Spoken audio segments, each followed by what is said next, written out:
Colleagues, can you hear me loud and clear? Okay, unfortunately, we don't have translation. So, are you hearing me? You can't hear me from... Oh, okay. They said there's only one channel. So, if you put it on...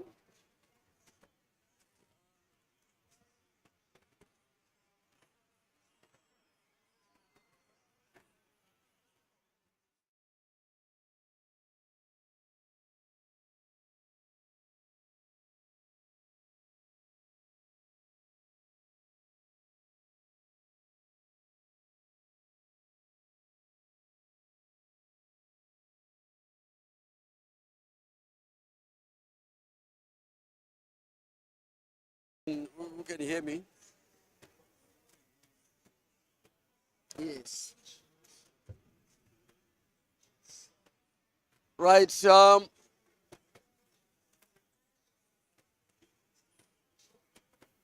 Distinguished colleagues, ladies and gentlemen, you are all welcome to this one-hour side event where Zimbabwe intends to share its achievements and experiences with Article 6 implementation, providing valuable lessons learned for other parties and delegations and key stakeholders to hear the Zimbabwean story with respect to implementation of Article 6.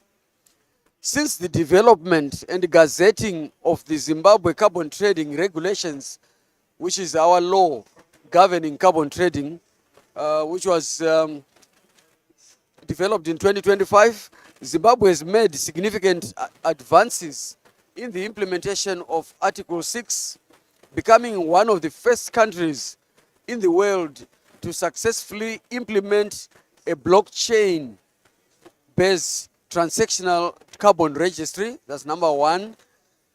Complete an inter-registry transfer of carbon credits. Number two. Execute a corresponding adjustment. Transition all voluntary carbon market projects to Article 6. And complete an Article 6 retirement for other international mitigation purposes. These advances have allowed the government of Zimbabwe to significantly increase the revenue it derives from carbon trading while delivering increased value to communities and investors.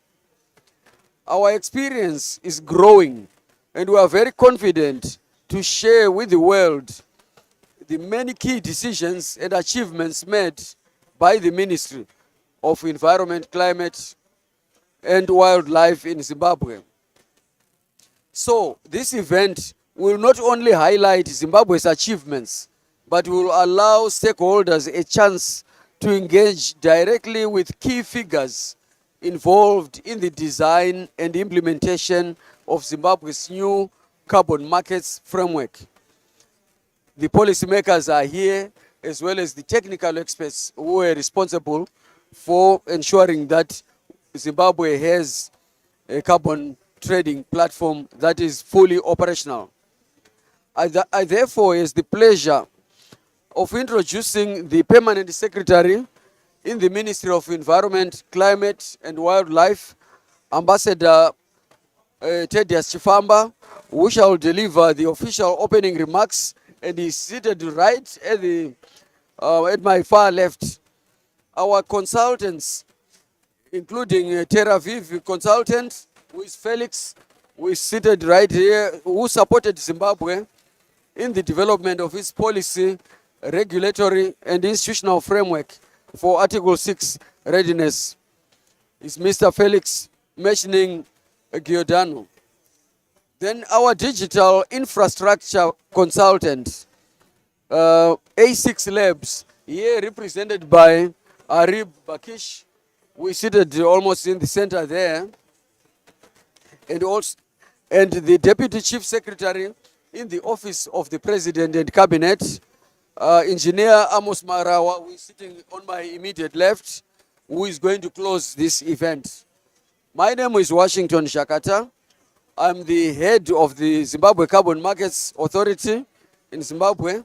And on this note, Allow me, ladies and gentlemen, to invite the Permanent Secretary, Ambassador Chifamba, to officially open this meeting. Ambassador, sir.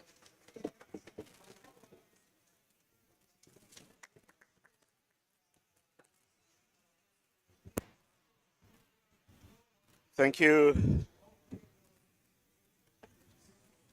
our Master of Ceremonies. Allow me to ride on the protocol already established. And may I beg your indulgence, because I'll be leaving shortly after to catch a flight out of Belém. On a lighter note, I am told that those who are staying on the boats normally enjoy some virtual disco experience, which is very much alike how you are adorned this morning, that you are given your headphone, there is no noise, and everybody is nodding at the same time to some virtual musical encounter. Colleagues, it is an honor to officiate at this event here in Belém, Brazil, on the sidelines of COP30, as we reflect on Zimbabwe's evolving journey in implementing Article 6 of the Paris Agreement and the opportunities it presents for advancing our national climate, environmental and development ambitions. Zimbabwe approaches Article 6 not merely as a market mechanism, but as a vehicle for climate justice, sound environmental management, sustainable development, and transformational partnerships. Our vision is grounded on three principles, namely environmental integrity, national sovereignty over our resources, and shared benefits for our communities. Over the past 2 years, we have undertaken a deliberate and structured effort to build the requisite institutions, policies, regulations, digital infrastructure, and capacities required to participate confidently, meaningfully, and productively in the international compliance carbon market. This has included developing clear governance frameworks, strengthening national oversight, engaging stakeholders across government and civil society, and building technical readiness to ensure that every mitigation activity aligned with Article 6 delivers real, verifiable, and sustainable outcomes. Shaped by our national priorities, this journey has resulted in several world firsts, all emerging from the Republic of Zimbabwe. I have had the honor to oversee the implementation of the following. Firstly, the world's first transactional national blockchain-based carbon registry. Second, the first genuine inter-registry transfer. And finally, the first transaction of carbon credits on African infrastructure. This underscores one principle, that Africa should no longer settle for inferior infrastructure and/or outdated technologies. As we gather here today, Zimbabwe is committed to pursuing cooperative approaches that uphold the highest levels of transparency and accountability. We continue to welcome responsible partners who share our values and who recognize that climate markets must work for people and nature, not at their expense. COP30 therefore presents a pivotal moment. The world now understands that delivering on the Paris Agreement requires ambition, innovation, and trust. Zimbabwe stands ready to contribute to this collective effort with integrity, clarity, and determination. I wish to thank our partners, our technical experts, project developers, and the communities across Zimbabwe whose participation, dialogue, and insights have guided this process and the journey we are meeting to share today. This event is an opportunity not only to reflect on the journey we have traveled and what we have achieved, but also to jointly explore the road that lies ahead of us. I look forward to an engaging conversation and to continued collaboration as we chart the next chapter in Zimbabwe's Article 6 journey. I thank you and would like to declare this event officially open. Ndatenda.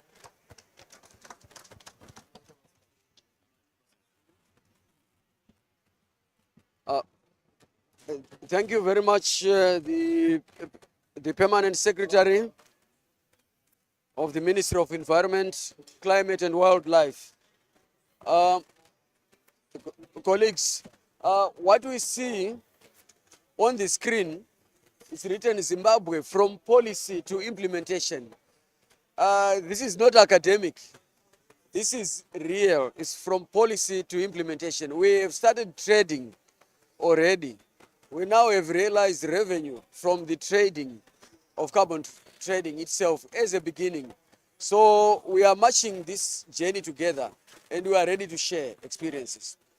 No, now at this moment, I would like to call upon Mr. Felix mentioning Giordano to present an overview of Zimbabwe's carbon markets policy, regulatory and institutional framework. So Felix, the floor is yours. Thank you, Chief Director.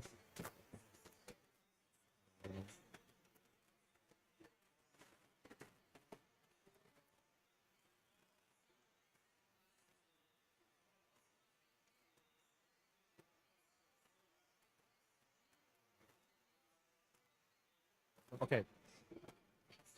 Thank you, Chief Director. I think building on what our excellent opening remarks have made clear, before I get into the discussion today, which I'll try very much to make sure is not too academic, but really focused on not only how Zimbabwe has got to the point it is, but what makes Zimbabwe's framework special and how the lessons learned by Zimbabwe can be applicable to other countries as they embark on their Article 6 journeys. So just to set some context, I think one of the key things we did working together with the government of Zimbabwe under the leadership of the Ministry of Environment is that when we embarked on the Article 6 process, we made sure from day one that this was not simply something to support the carbon markets in isolation. From the first moment, the decision was made by the government of Zimbabwe to make sure that the carbon market is something integrated not only into a broader national climate change management framework, but became a tool to empower that framework and to give it strength, not only to derive revenue independently from the carbon market and encourage investment, but to really turn the carbon market into something that could be transformative for the broader government-wide initiatives to support sustainable development through climate-safe investment and growth. Zimbabwe is quite fortunate that the country has had quite a long history with the carbon market. A lot of good things, and unfortunately as well, a lot of negative events. Coming from that background, the first departure point was seeing really what was going wrong in the carbon market. And we identified three big issues. The first, and of course, I think the most talked about here at COP, was environmental integrity. And I don't want to bore you too much because I think there have been at least 2,000 presentations talking about environmental integrity. But nevertheless, this is a key concern, how we can turn the carbon market into a reliable tool that actually delivers climate outcomes. The second was governments. Carbon markets to this day, specifically in Africa, are typically completely unregulated and have never yielded their promised benefits to national governments. Typically, we find even well-intentioned private actors moving in an unregulated space, paying few to no taxes, maybe or maybe not giving back the benefits they promised to communities, and we saw that as a critical challenge. This challenge became underscored as now we are we're nearing 5 years into the implementation of the Paris Agreement, and we see time and time again the pledges made by developed countries for offering funding, financial support, technical support to power climate action. They have not arrived. So that became our second key concern, and how we can actually unlock climate finance for the government to fund state-driven initiatives through the carbon market. The final initiative is how we could address some more systemic issues applicable to investors.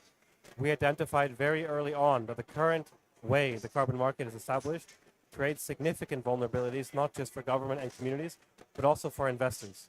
We see that investors, they're ready to scale. The money is there, but it's usually systemic factors that hold them back from putting that much needed money into action, into practice, into our communities in countries like Zimbabwe. That's just to set a little bit of the stage where we're coming from. I'd like to move on quite quickly then to, I think, really emphasize a few of the things that make Zimbabwe's framework unique. As the chief director and our permanent secretary rightfully highlighted, Zimbabwe became the first country in the world to initiate a true inter-registry transfer. So I think under Article 6, interoperability was one of those key terms discussed almost entirely academically. Discussions on how data can flow, discussions on how countries can communicate, but what got forgotten is why we want credits themselves to move. Unless credits themselves move, countries like Zimbabwe can never exercise and protect property rights.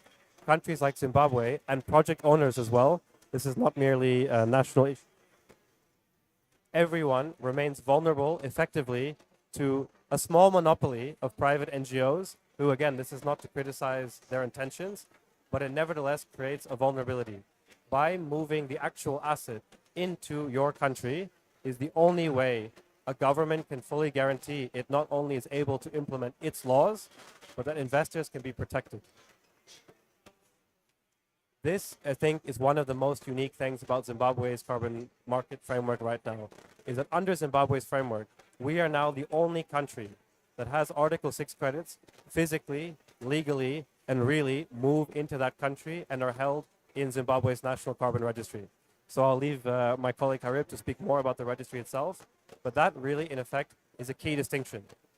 That gives the country not only better tools and full freedom to fully live up to the CMA decisions and execute Article 6 correctly, but it also allows countries like Zimbabwe to better control the revenue derived from carbon trading, to ensure that all revenue is collected immediately upon issuance instead of at the point of sale. It allows ministries of environment to not act like policemen. It allows ministries of environment to act like ministries of environment, to implement the technical, the crucial back end of Article 6 without needing to worry, is the money coming, where is the money coming from, who is following the law. Effectively, non-compliance under this model becomes impossible. And that not only frees our esteemed colleagues in the Ministry of Environment up to do all their other functions. I think most of us here are government officials. We know Ministry of Environment. Every day we struggle to do 100 tasks at the same time, but it makes sure that not only does the government have confidence, but investors have confidence and communities have confidence that Zimbabwe's laws are being applied and the safeguards are working. Moving on from that, a key theme throughout Zimbabwe's engagement has been a focus on law. Early on in the Article 6 implementation process, we saw most countries began to publish and enact their frameworks through policies. We firmly believe that this was a very good decision in the early days of Article 6, when negotiations were open, questions were outstanding. The moment the Article 6 rulebook became finalized at the last COP in Baku, it became time to move from policy to law. Both have key and important roles in the implementation of Article 6, but Zimbabwe chose to prioritize the development and the passing of a very detailed legal framework, which means that every single decision backed under Zimbabwe's regulations is not simply a matter of interpretation. It follows strict, detailed legal procedures. This not only gives investors confidence, but again, it protects communities as they engage in their negotiations with project developers, as it's not simply at the end of the day the ministry deciding how a decision should be made. Everyone and every actor in the carbon market in Zimbabwe has clearly defined legal rights, responsibilities, and a role. So this also became, on a very technical level, very important as the government of Zimbabwe was negotiating with independent crediting standards and policy and project developers. But broadly, Zimbabwe's focus was always on strong legal implementation. This was the key to allowing us to achieve these world first. And as Mr. Washington Jakata alluded, to make sure that Zimbabwe now is the only country on earth that is actually making its full revenue share on carbon trading. This money is now coming in. It is now ready for implementation based on the regulatory safeguards. A key point here that I think I want to just add is that these regulations do not only extend to project developers. They also go further and govern how the government of Zimbabwe reinvests the proceeds from carbon trading, how the government of Zimbabwe manages its long-term engagement with project developers. So effectively, it's not the standard Article 6 implementation handbook. It's really something more than that. And we found that to be completely necessary. This also allowed us to make some institutional adjustments, which not only allowed us to deliver our carbon market mandate more effectively, but it actually allowed us to strengthen our whole of government climate approach. We saw very quickly that when it comes to actually capitalizing on Article 6, you can have the best framework, but if your BTR submissions are not up to standard, you'll be stuck. If your other UNFCCC obligations are not done correctly and on time, you'll get stuck. So we chose to use this as a tool to really also see where else we can consolidate Zimbabwe's broader overall climate response to make sure that we never got to a point where credits are available, the project has been completed, everything has been done, but we can't do that corresponding adjustment. For better or for worse, one thing to point out is that Zimbabwe entered this market with a lot of skepticism. Everyone was skeptical that Zimbabwe's approach, which was so focused on government, would really lead to higher integrity outcomes. We welcomed this by saying, look, at the moment, we need to be at the cutting edge in implementation. Every question, every concern, these are things we are very open and willing to address.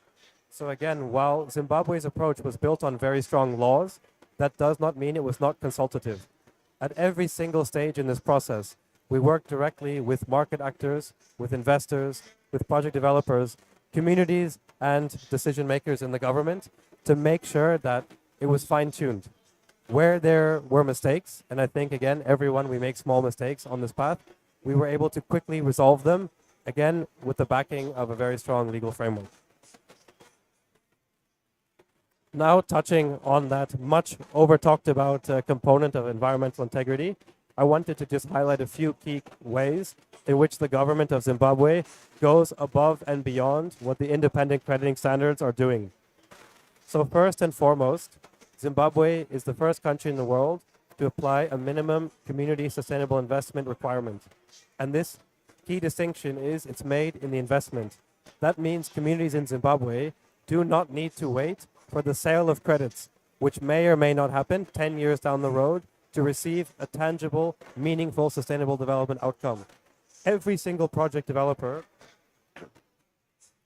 must, from the moment of the first investment and before the delivery of the first credit, begin investing in communities based on a list approved by the government of Zimbabwe. That means if you build a road, we will only consider that as a sustainable development benefit if it's open and for public use. And within that requirement, Zimbabwe has fully integrated its broader national development priorities. Zimbabwe's development priorities for rural development are heavily rooted in electrification and the supply of clean water. That means now legally, every single project, no matter the project type, must make some meaningful, auditable contribution to electrification and or clean water. That means no more projects can ever be approved without them really genuinely being aligned with Zimbabwe's sustainable development objectives. No longer is it gold standard or Vera saying whether or not a project meets a country's objectives. It's the government making that decision from day one. The second key contribution we did was to add non-carbon related environmental safeguards. That means, for example, no longer can you clear cut a native Zimbabwean forest to put a pine plantation.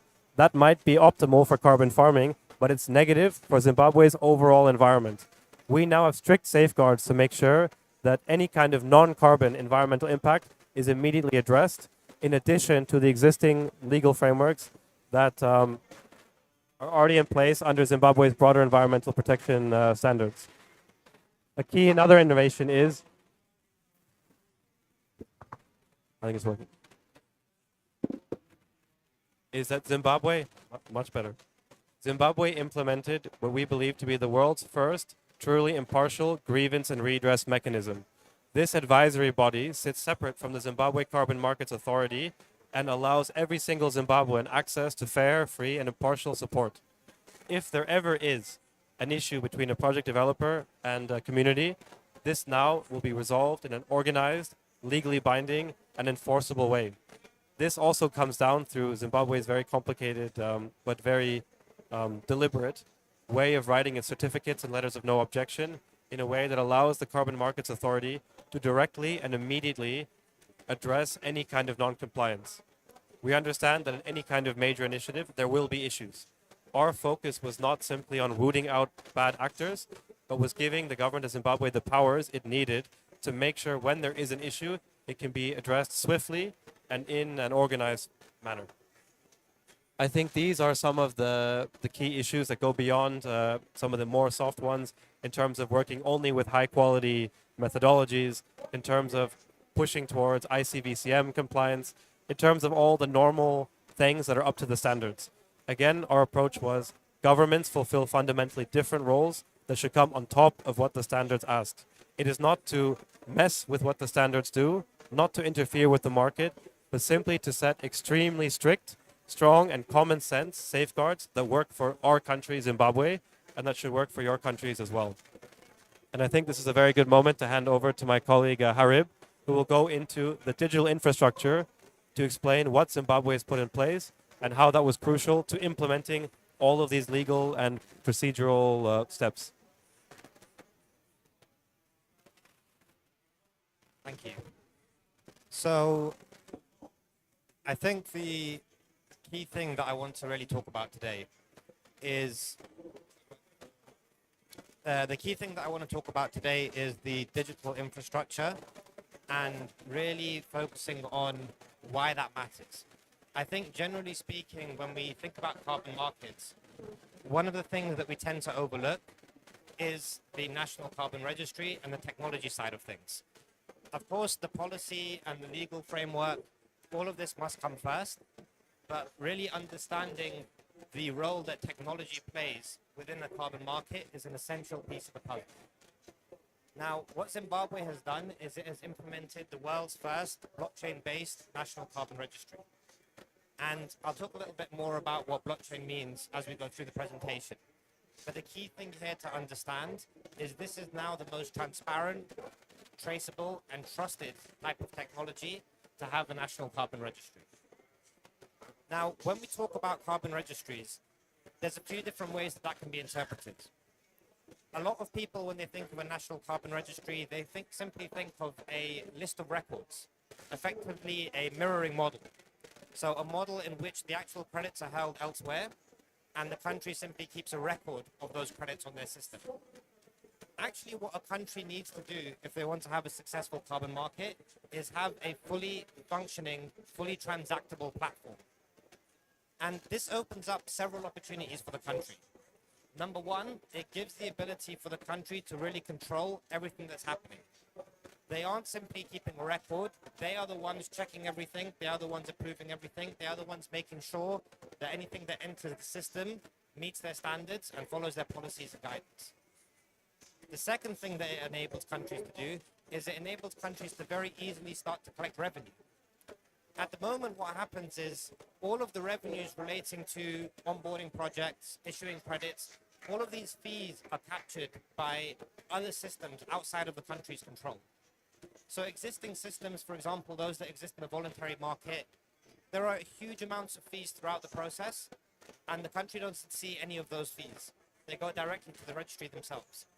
Having a fully functioning, fully transactable platform gives the government the ability to be able to decide what fees should they charge for different steps of the process and make sure that they receive those fees so that can be reinvested into the country, into their climate goals. The other thing that having a fully functional carbon registry allows the government to do is it gives them full control in terms of what happens to the credits. So now in Zimbabwe's system, as soon as credits are issued in the Zimbabwe Carbon Registry, 1% of those credits are automatically retired against the NDC. That system happens automatically and fully aligns with the policies and laws and climate goals that Zimbabwe has. On top of that, as Felix mentioned earlier, Zimbabwe will then be able to collect effectively their form of tax in credits. So as soon as the credits are issued, Zimbabwe takes a percentage of those credits, which then belongs to the government. The government has full control over what they then do with those credits. They can transact those credits, they can retire those credits. It's up to the government what they want to do. They no longer have to wait for project developers to sell their credits and then find out how many credits they sold, how much they sold the credits for, make sure they paid their tax. All of this is collected directly at the point of issuance. Now, one of the challenges that's often overlooked is if a country is going to have its own national carbon registry and it's going to be a full platform, fully functioning, it sounds like it's going to be a lot of work. The Ministry of Environment doesn't have 20 or 30 people to be able to manage a system like this. So it's very important that the system is built with automation in mind.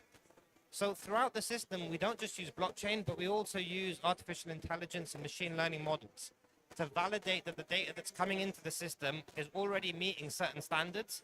It's already matching the rules that the policy has set in place. Only once these automated systems have checked everything coming into the system does it then go to the government. Now, again, from the government's perspective, they don't want to have to deal with hundreds of pieces of documentation being posted to them, being dropped off in person. Everything must happen through one digital platform. And it means that for the government, they can simply go onto their dedicated government part of the portal and review every project that's been submitted, everyone who's requested to participate in Zimbabwe's carbon market, and can see all of the documentation, all of the data in one place. It then makes it very easy for the government to be able to approve or reject those projects. And in the case where they're rejected, they can very easily add a few reasons in terms of changes that need to be made for the project developer to be able to meet Zimbabwe's policies and participate in the carbon market. So in general, what we're talking about here is a unified platform. It enables Zimbabwe to very effectively and very efficiently manage all of the carbon market that exists within Zimbabwe without having to go through manual processes. Now, another key thing is GIS data, so geographical data. One of the key innovations that Zimbabwe's carbon registry has is embedded within the system is full GIS capability. So every project that registers on Zimbabwe's carbon registry must provide the exact shapefile for where the project intends to operate. The system will then check to make sure that this project is not overlapping with any other project in areas where that's not allowed. So for example, two reforestation projects should not be allowed to overlap. The system will not allow that to occur.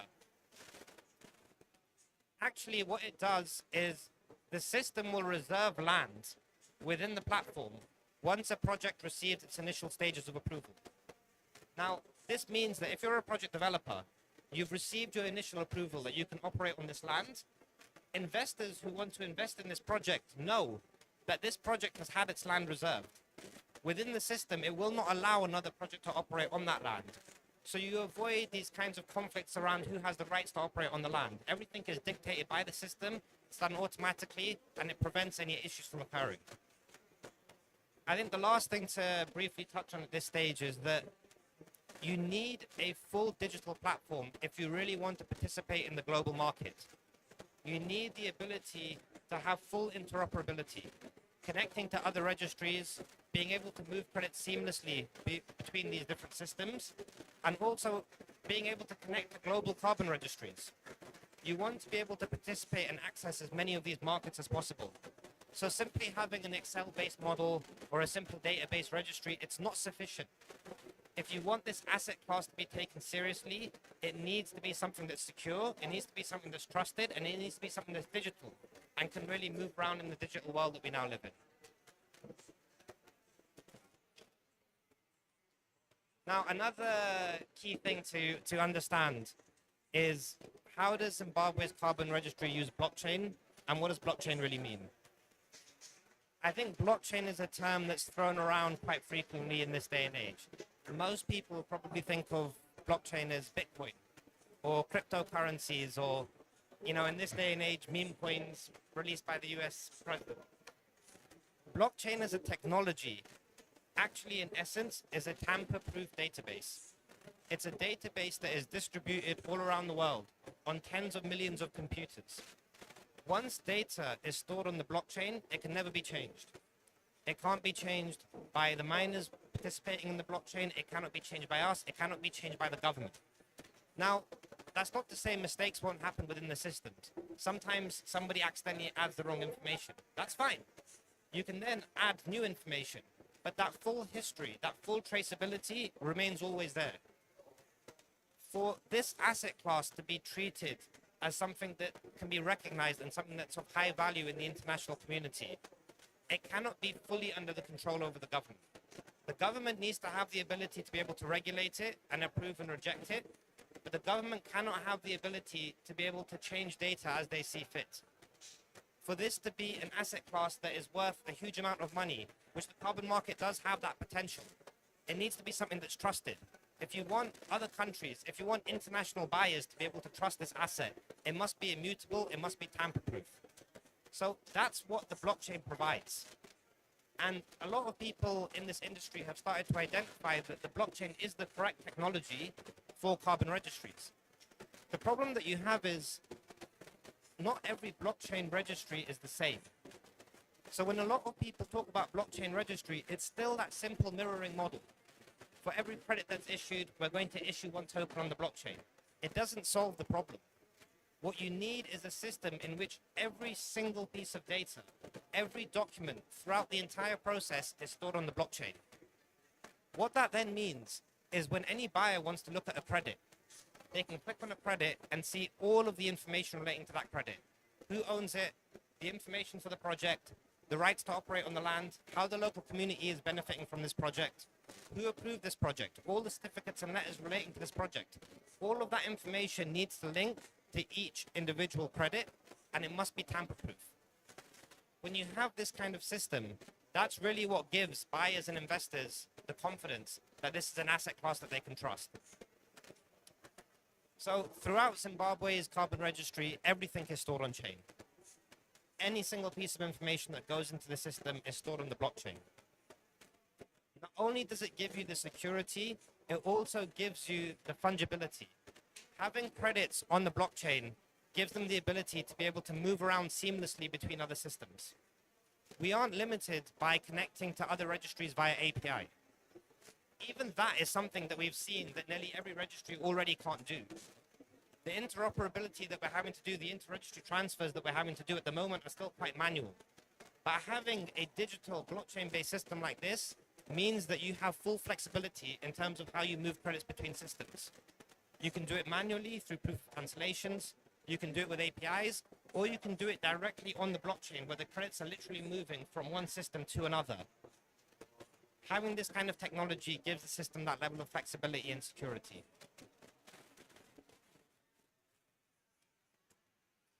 Now, I think one of the other benefits that you have from having a fully digital system is actually from a project developer and an investor's perspective, the process becomes much simpler.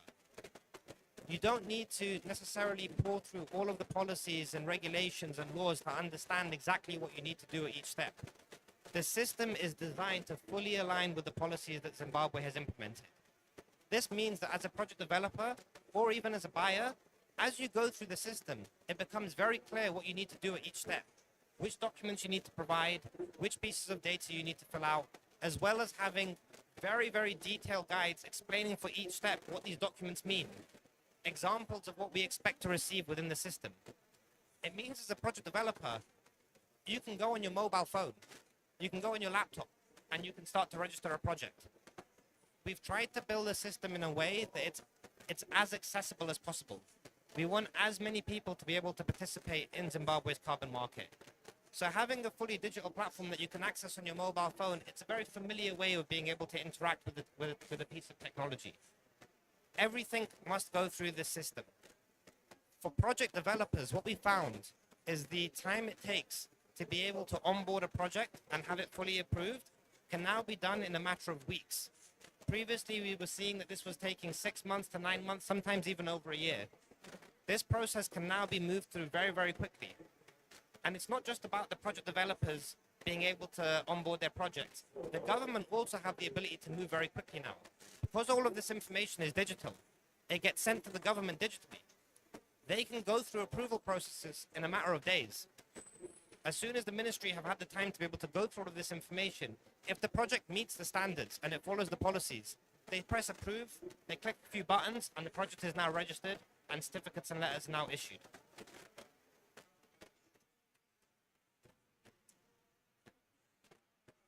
I think another key thing that is often overlooked are the certificates and letters, which are an essential part of carbon markets.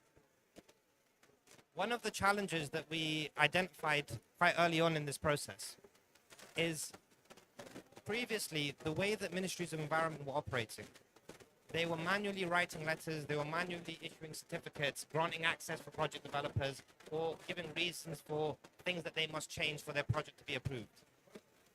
There are several issues with having that kind of system. Information is lost.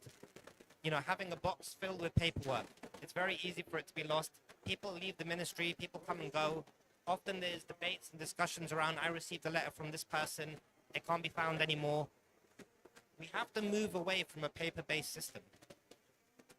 In Zimbabwe's carbon registry, no certificate or letter within Zimbabwe is now considered valid unless it is automatically and programmatically generated by the system.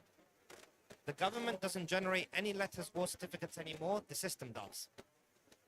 Every letter or certificate that is generated by the system comes with its own QR code. If you scan that QR code, it will take you directly to the platform and the blockchain, proving that this is a real certificate. It prevents any form of fraud. It prevents any form of tampering with any certificates. On top of that, what it means is, as a project developer who's trying to raise investment, if you've received your letter of no objection, you can actually take that to investors now, and it will give them the confidence that this is a real project that has received its approval. They can scan that QR code and see all of the information relating to the project. Any criteria for your approval that you need to meet, where the land is, the details of the project, the specifications, all of it is now embedded within every certificate or letter that the government now issues through the system. The other key thing to understand here is we've built the entire platform with transparency in mind. So it's not enough to say that this is a system that is transparent and secure and traceable and tamper-proof. You have to prove it. We want to create a system in which anyone can independently validate the information that we're providing and ensure that these claims are true. Anyone can go on their phone or their laptop right now, go on the ZICMA website and access the Zimbabwe Carbon Registry and see all of the registries for themselves. They can click on any project and see how many credits have been issued, which credits have been corresponding adjusted, which ones have left the Zimbabwe registry and moved to another registry, how many credits have been issued for each vintage, how many are available to purchase. There is a full public analytics page relating to each individual credit. As someone who comes from the AI and data world, that's where I spent most of my career, one of the things that always seemed very strange to me is most carbon credits are issued in blocks. But these blocks have serial numbers that are constantly changing as transactions are happening. And it makes it very difficult from a traceability perspective to look at the full life cycle of a credit. Every individual credit on the Zimbabwe Carbon Registry now has its own serial number. You can see this for yourself if you go on the Zimbabwe Carbon Registry. Clicking on any of those credits takes you to these pages. Not only do you get a full record of what's happened to this credit, how it's been transacted, who owns this credit, has it been retired, you also have the ability to link the credit back to the project. All of this information is now fully public and immutable. The other key thing that we did is we wanted to make sure that every certificate and letter that was issued by the government is also public. These are all things that everyone should have visibility of. There is now a certificate registry on the Zimbabwe Carbon Registry, which is the first of its kind. Every single certificate and letter is now also issued with its own unique serial number, and anyone can go in the certificate registry and see every certificate and letter that has been issued. We don't want there to be any more accusations of fraud. Why was this project approved? Who approved this project? Everything can now be seen. The full record keeping now exists, and it prevents any of these issues from occurring anymore. I think the last thing that I would just like to maybe close on the technology is that it's really important that as you're implementing your national carbon market and you're moving towards an Article 6 market, in terms of that implementation journey, one of the things that should not be overlooked is the technology. The technology has to become the heart of the carbon market for the country. It must be the single source of truth. It must be the one system that everything goes through. Not only does it give you the control, it gives you the ability to actually extract revenue. It gives you the ability to be able to ensure that everything that's coming meets your standards. It aligns with the country's visions. Technology is an essential part of carbon markets. I feel it's often overlooked, and it's very important that as you go through your journey, you look towards having a fully functioning platform and not just a simple record of as your registry.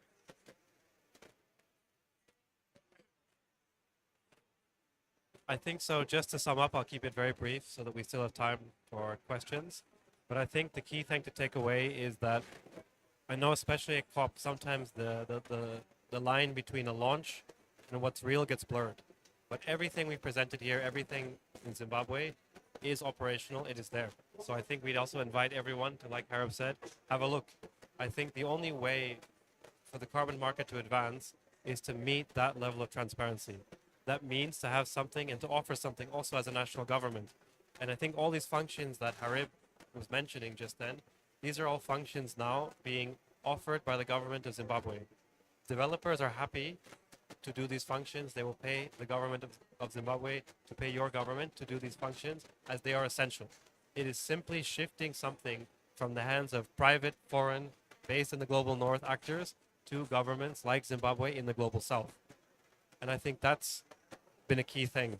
And honestly, I'm not a technological person. I'm not a tech guy. I come from the environmental side. But a lot of this would not have been possible without technology. So also when Zimbabwe has been negotiating with the independent crediting standards, if it wasn't for the fact that we were able to, without a doubt, prove, not just with our words, but prove that this level of integrity is being maintained, it would have been impossible to complete that first inter-registry transfer. And so I think, yes, here you can see just a few of the key outcomes.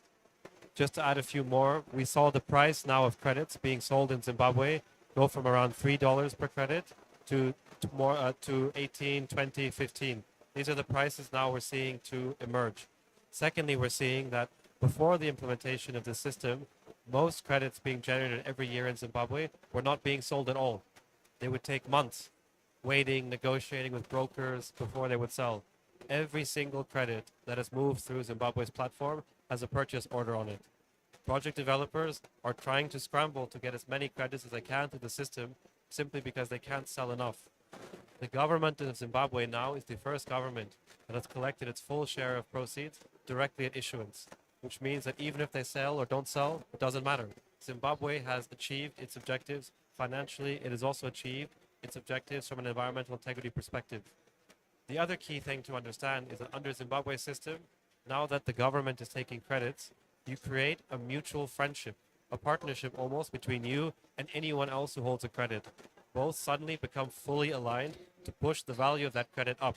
It means there's no incentive to go and hide, to sell at 15, but to report 10. Everyone together wants to push the value of that credit up.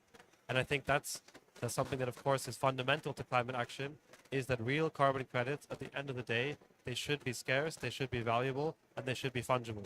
It should be something that carries real, recognizable value, not just in your country, but anywhere.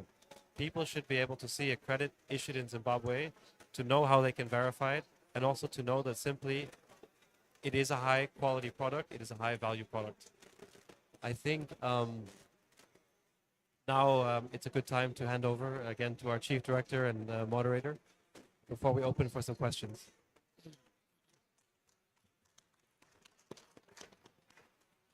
Thank you very much, Felix and Haribu and Tim. I think there you are. You have heard for yourselves. We have moved from policy to implementation. And one thing that I would like to highlight is the fact that the journey is long. It's not an easy journey. It requires consistency, confidence, persistence, and you have to be talking to your policymakers. In some cases, we have no clue about what we are talking about, even to understand the value of what we are talking about.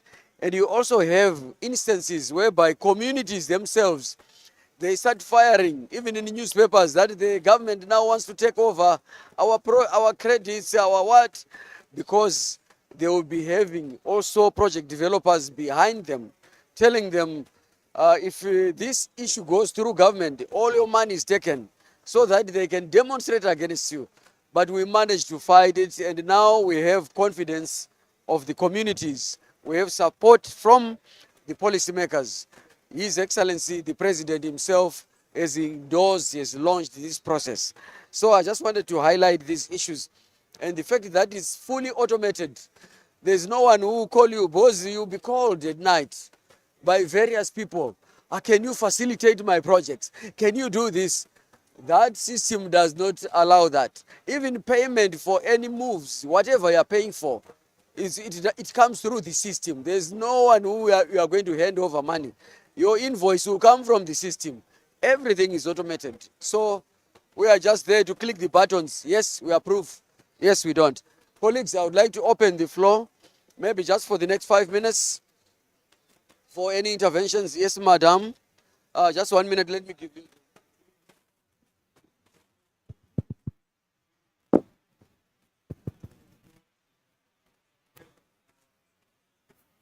Mr. Doba.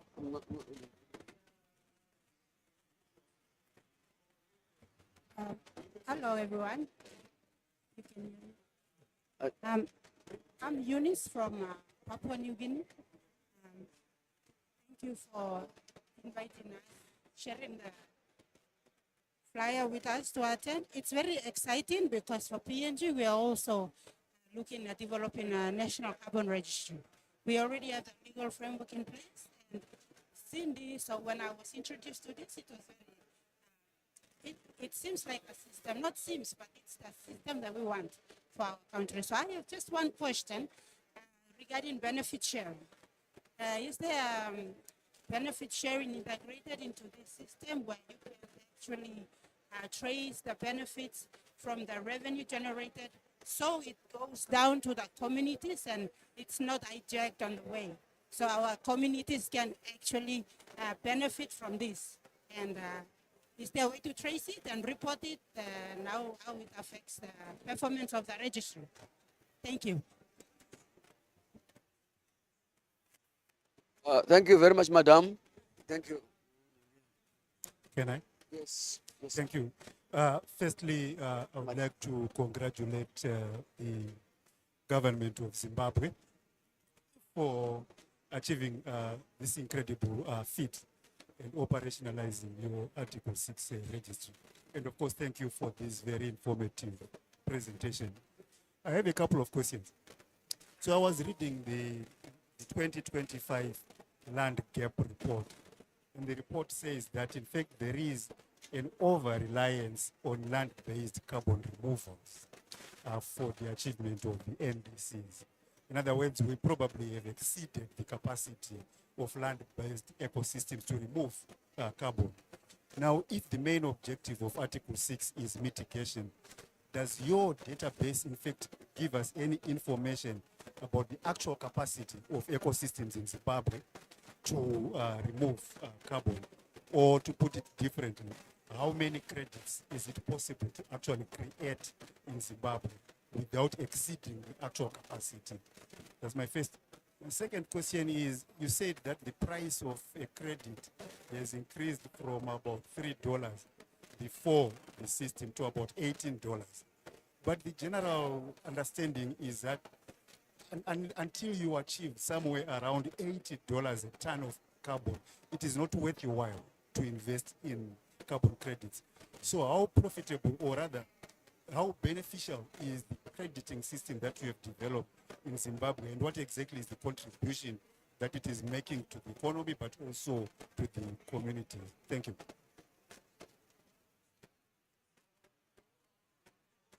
Right. Colleagues, as we are running out of time, what we need is just one question per person, just quickly one, because we are left with very little time. Yes. Yes, Abib. You for inviting us to come to this forum. Very excellent platform, and I'm really lucky.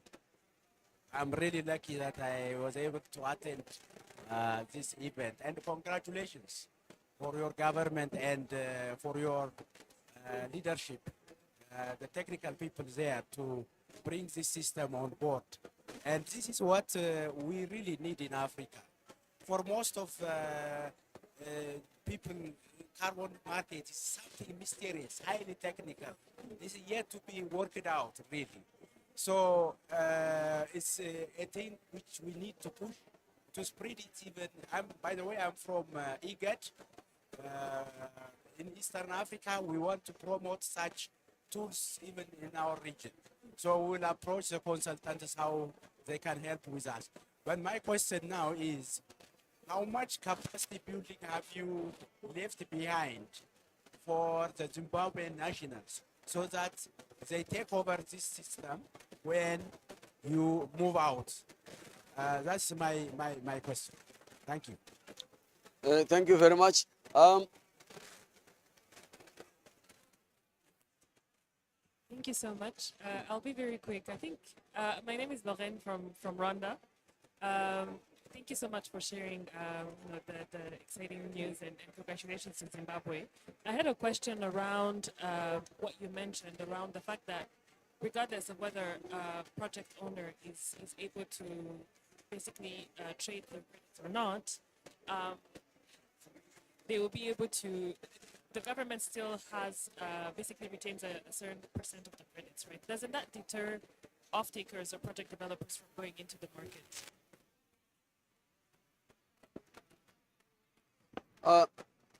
Thank you. Thank you. Then I'll close with Mr. Balisi and the other two. Then, yeah, because we no longer have time. Yes, unfortunately. We can continue immediately after this. Yes. No, thank you very much, MC, and congratulations to Zimbabwe. You've done a very good job.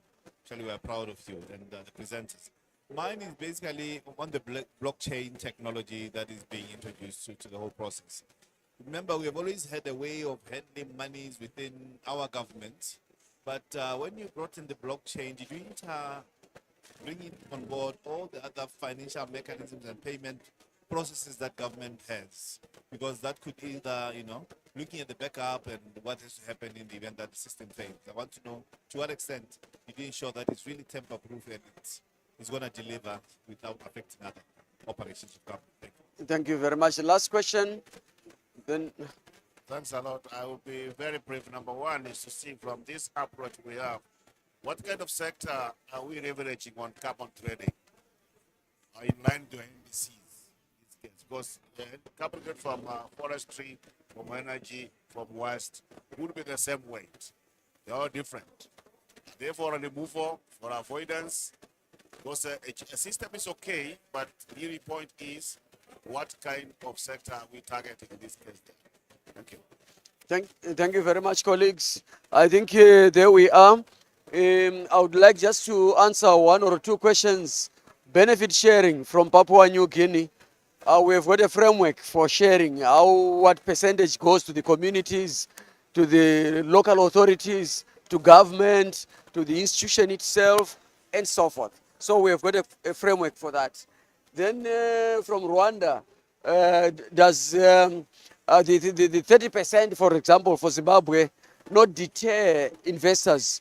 At first, there was quite a lot of resistance, but thereafter, we just got stuck to our principles, and now investors are coming on their own. Felix, maybe you can just quickly answer one or two, then we close. Yes, to quickly answer the question from our colleague here from PNG, there is a benefit sharing mechanism. So firstly, under law, that's attested at the time of a project approval. Secondly, there are annual reporting requirements directly to the government, to the system, where all the compliance with those requirements is monitored every year. And so because, again, we control the credit issuance, we will not issue any credits unless we see and approve those reports. That gives us final say to say, no, there's an irregularity here, no credits until it's addressed. Then to answer, I forget the question exactly, but let me address it afterwards directly person to person, and I'll let you take the blockchain question. Yeah, I think just to quickly answer the questions as we're running out of time. In terms of capacity building, I think it's very important that this is a system that can run within the country without necessarily having external support. So we've built everything in such a way that it can be handed over. We've gone through extensive training with the Ministry of Environment. We've actually written guides that are almost 100 pages in length about every single step and how to operate it. On top of that, within my team, we've actually hired local people from Zimbabwe as well to act as the support and make sure that they can provide the assistance for the ministry. So the long-term objective is for this to be something that can be run entirely by Zimbabwe by Zimbabweans within Zimbabwe. We're really here to act as technical support. As policies change, as things need to be implemented or fixed, we're here to help on the technology side. But this is something that we want to make sure can be run by Zimbabwe. And then I think the question on the blockchain. One of the key things to understand here is whilst we use blockchain technology extensively, we aren't necessarily using blockchain as a payment solution. It's something that the system can work with. At the moment within the system, we have an invoice-based system, credit cards, mobile payments. So these all go directly into government accounts. It's not that we're saying that the system has to accept, for example, crypto payments. It is something it can do. We haven't used that in this case, but payments can be integrated with any existing Yes. government payment solution. Thank you very much. Colleagues, sorry I had to cut it short. I would like to call upon the Deputy Chief Secretary in the Office of the President just to close the meeting. Thank you, Mr. Jagata, our moderator. I'm sorry that I have to be the one given the task to close this interesting discussion. And I see our timekeepers are waving flags that we should vacate this place. But allow me to thank our partners and consultants for having actually explained what I think is a very complex system. But I think even I, a man from the street, have actually understood this. And I also want to thank everyone that participated. I see that we've got a variety of people. In fact, I didn't know that there were people from Papua New Guinea, IGAD, Rwanda, and all of other people who are here. In short, let me thank everybody and also the facilitators that gave us this room. Thank you very much.